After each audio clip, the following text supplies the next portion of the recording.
Jay Barry, JPMorgan head of U.S. dollar government bond strategy. And Jay, we sort of bring up leverage in the system, the positioning that's been going on with the 10-year yield now falling for 9 straight days. Was this just short sellers caught off guard? How are you thinking about this big rally?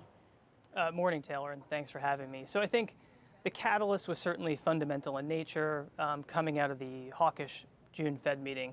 And then clearly the data flow had been a little bit more weaker than expected as of late, with payrolls and the ISM services index over the last couple of days. But it's the accelerant has truly been positioning. So our weekly Treasury client survey, which measures the franchise that we trade with in rates here at JPMorgan, it shows that even as of Monday, 22% of our clients on a net basis were short duration and underweight in fixed income, which is really as short as our survey has been since the Fed was actually tightening in 2017-18, and really the shorter end of the range of where it's been over the last 15 years or so. And this is meaningful because the work that we found is that when positions deviate really sharply from average levels, it can bring with it a mean reversion in the opposite direction. So to the extent that the data flow and the Fed were a catalyst, it's just been exaggerated by the position squaring over the course of the last few days.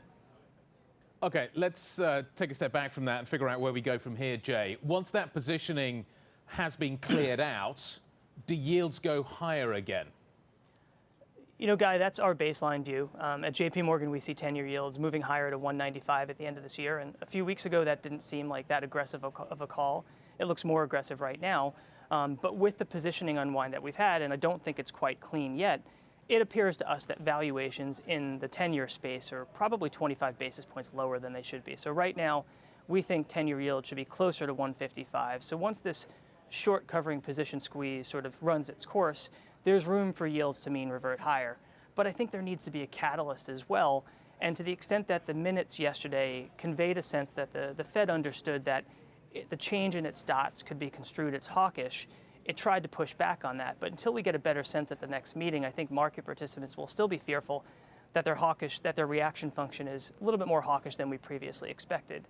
Secondly, I think we need to see further improvement in the labor markets as well. And last week's employment report showed a robust amount of payroll growth, but the unemployment rate ticked higher.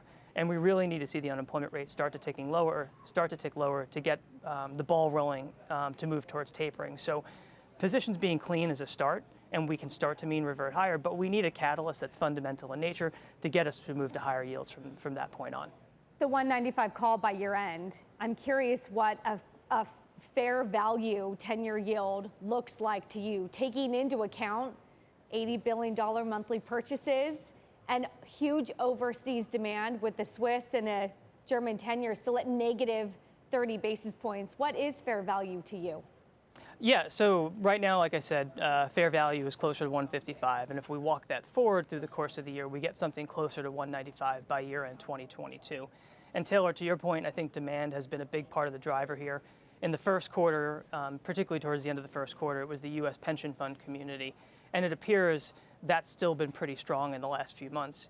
In the second quarter, I actually think it was U.S. commercial bank demand, because as reserves were growing, as the Fed was buying assets and the Treasury's general account was coming down, that produced reserve growth and bank deposit growth and the need to invest in securities.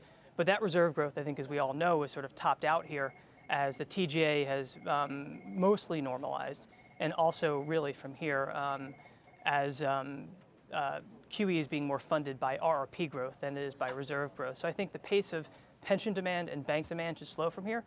Foreign demand should remain pretty strong, but if we take into account this mean reversion, if we think that the Fed will be announcing a taper at the end of this year, if we can see inflation expectations moving somewhat higher, because we don't think that the Fed is as hawkish as the market has perceived it to be, that's the way we can get to higher yields. We've got a very negative real yield right now. You bring up the issue of inflation. You could look at the market setup right now. Tips haven't moved as much. We've got a big move, obviously, in 10-year yields. We've got a very negative real yield. You could look at this scenario and say, basically, there is a danger that what we're pricing here is stagflation. Could you look at it that way? Is there a way of looking at it that way? And why would that scenario, in your mind, be wrong? Guy, I don't think it's necessarily stagflation. The way I view the way the market's priced right now, with the market pricing a hike in early 2023, but only being able to get to about 1.5% at its peak, even with inflation expectations being somewhat lower, It's a recognition that perhaps the Fed is not as dovish as we thought they were in adopting flexible average inflation targeting, and that it will be able to lift off, but that it won't have to tighten quickly, and that it won't be able to get back to neutral, because even though inflation's over 2% right now, this sort of change in reaction function is not as aggressive as the market sort of considered. So I think it would be stagflationary if inflation expectations were at levels considerably above levels consistent with 2% PCE, but where we are right now, I think it's more about that growth momentum has slowed a little bit, that the Fed is viewed to be a little bit more hawkish, and that maybe it means it won't need to even get back to neutral over time, or at least that's what the market is telling us. Jay, on that note, I want to do a follow on the negative real yields that we see on the 10-year. You're back down to negative 1%, as Guy was sort of hinting at. What is that telling you?